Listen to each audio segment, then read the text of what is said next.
Here is a follow-up video here of the circuit that I have developed here for the PDC-5 clock for the SMC system to be able to read the code, since I don't have an EPROM reader, to get a backup so I can convert, making an adapter socket here to convert to use a 2716 series EPROM instead of the hard to find and hard to program series of EPROM that they chose, the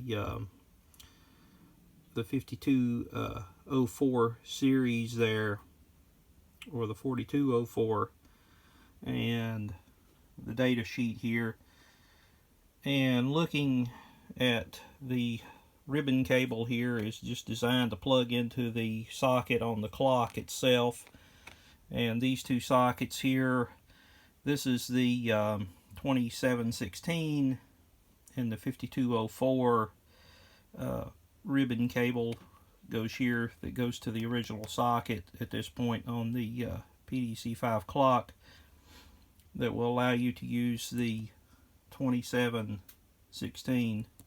All it is just basic pin matching up, and a few pins are tied on the 2716. Two of the address pins are tied low.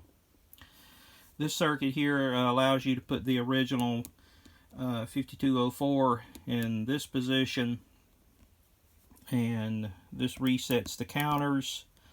This dip switches here allow you to select different clocks so you can move through the display a little faster. This is a future pulse generator here for a future addition of some more circuitry for diagnostics at a later purpose. And this switch here advances your address. So if you'll see on the top display is the address line that we're looking at, and it is in hex.